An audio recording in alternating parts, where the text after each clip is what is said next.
Audio Jungle.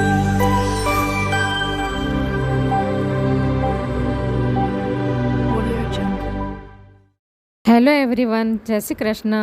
મારી ચેનલમાં તમારું સ્વાગત છે. તો આજે હું શિયાળા સ્પેશિયલ સ્વાસ્થ્યવર્ધક હેલ્ધી ગુંદર પાકની રેસીપી શેર કરવાની છું. ગુંદર પાક તો ઘણા લોકો બનાવતા જ હોય છે, પરંતુ મારી ટિપ્સ સાથે બનાવશો તો તમારું ગુંદર પાક પરફેક્ટ માપ સાથે અને પરફેક્ટ મિશ્રણ સાથે બનશે. તો ચાલો શરૂ કરીએ. ચેનલ પર નવા હોવ તો જરૂરથી ચેનલ સબસ્ક્રાઈબ કરજો, જેથી મારા દરેક વિડીયોનું નોટિફિકેશન તમારા સુધી પહોંચશે. તો આજે હું શિયાળુ સ્પેશિયલ ગુંદર પાકની રેસીપી શેર કરવાની છું. તો એના માટે તો સૌથી પહેલાં આપણે ગેસ ચાલુ કરી દીધો છે અને કઢાઈ મૂકી દીધી છે ગરમ થવા.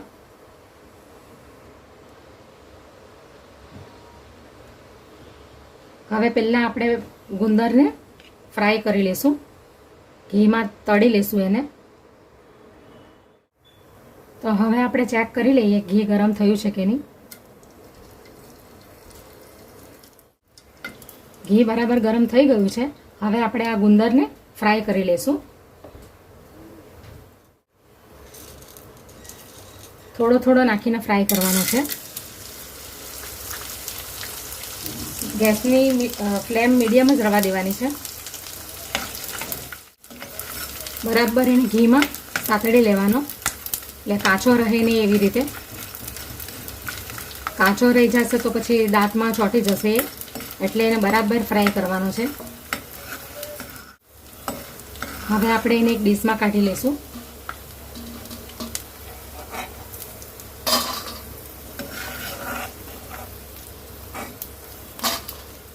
તો હવે આપણો બધો ગુંદર ફ્રાય થઈ ગયો છે, ઘીમાં સાતડી લીધો છે એને.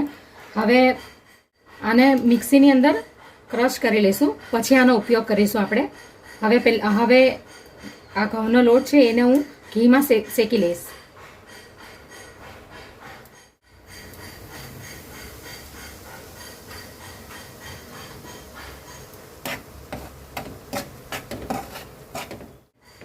તો હવે લોટને મેં ઘીમાં શેકાવા માટે નાખી દીધો છે. તો ઘી થોડુંક ઓછું પડે છે, એટલે હું 2 ચમચી જેટલું અંદર ઘી એડ કરીશ. હવે એને ધીમા તાપે શેકી લેશું. તમે જે ઘઉંનો ઝીણો લોટ આવે છે એનો ઉપયોગ બી તમે કરી શકો, પણ મેં આ કરકરો લોટ લીધો છે. હવે એ લોટને આપણે બરાબર શેકી લેશું, જ્યાં સુધી એની સરસ શેકાવાની સારી ખુશ્બુ આવે ત્યાં સુધી, સુગંધ આવે ત્યાં સુધી. અને થોડોક બદામી જેવો થઈ જાય પછી આપણે બાકીના ઇન્ગ્રેડિયન્ટ્સ અંદર નાખશું. હવે આ કાજુ બદામ અખરોટ ને એલચી છે એને હું હમણાં મિક્સીમાં પીસી લઈશ. પછી હવે મેં મિક્સીમાં કાજુ બદામ અખરોટ અને એલચીને મેં મિક્સીમાં દળી લીધા છે. હવે આને હું હમણાં આ લોટ શેકાઈ ગયો છે, હવે એનો ઉપયોગ કરીશું. તો લોટ હવે બરાબર ઘીમાં શેકાઈ ગયો છે અને એની અરોમા પણ સારી આવી રહી છે. તો હવે આપણે એની અંદર ગોળ નાખી દઈશું. આ મેં નરમ ગોળ લીધો છે, તમારે જે ગોળ લેવો હોય એ તમે લઈ શકો.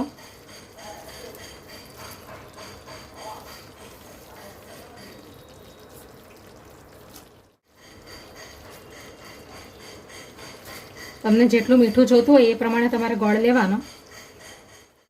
લગભગ મેં 1 વાટકી જેટલો જ ગોળ લઈ લીધો છે. 1 વાટકી લોટ હતો તો 1 વાટકી જેટલો ગોળ મેં લઈ લીધો છે. હવે એને બરાબર આપણે મિક્સ કરી લઈશું. ગોળ જ્યાં સુધી મેલ્ટ થઈ નહીં જાય લોટની સાથે ત્યાં સુધી એને બરાબર હલાવતા રહેશું.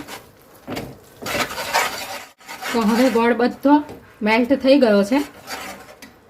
હવે એની અંદર આ કોપરું નાખીશ. થોડું ગાર્નિશ કરવા માટે રવા દઈશું. આ સૂંઠ પાવડર છે 1 ચમચી જેટલો, અને આ જે કાજુ બદામ અને અખરોટ જે પીસીને રાખી હતી એ પણ હું અંદર નાખી દઈશ. તમને જે ક્વોન્ટિટીમાં કાજુ બદામ અખરોટ નાખવા હોય એ ક્વોન્ટિટીમાં તમે નાખી શકો, ઓછા વધારે. હવે આ જે ગુંદરને મેં ફ્રાય કરીને રાખ્યા છે ઘીમાં, તો એ પણ અંદર હું નાખી દઈશ. હવે તમે ક્રશ કરીને નાખવું હોય તો ક્રશ કરીને નાખવા. હવે ગેસ બંધ કરી દઈશ. હવે બધું બરાબર મિક્સ કરી લેશું. તો આ રીતે બધો ગુંદર આ ચમચાથી બધો છૂંદી લેવાનો અને આખો ભાગો રહેશે તો પણ એનો ટેસ્ટ સરસ આવશે. અને તમારે એને ક્રશ કરીને નાખવો હોય તો ક્રશ કરીને નાખવાનો.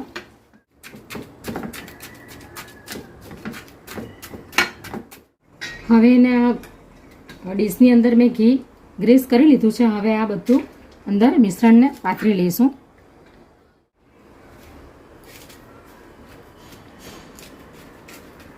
હવે ડીશની અંદર મેં આ બધું ગુંદર પાકને લઈ લીધો છે ને હવે એને આવી રીતે વાટકી વડે પ્રેસ કરી લેવાનું. અને તમે જે ખસખસ આવે છે ને એ પણ તમે ઉપર નાખવું હોય તો નાખી શકો. હવે આ જે કોપરાનું છીણ મેં બચાવીને રાખેલું હતું એ અંદર થોડુંક ઉપરથી નાખી દઈશું. તમે ખસખસ બી નાખી શકો. હવે એના પીસ કરી લઈશ.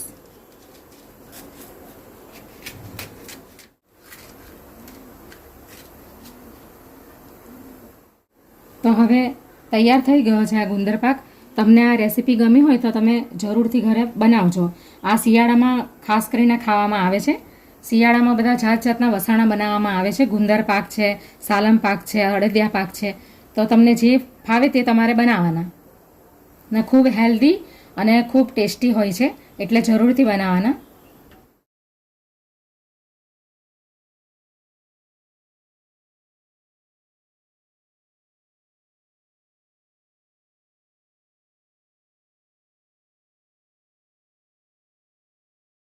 Audio Jungle.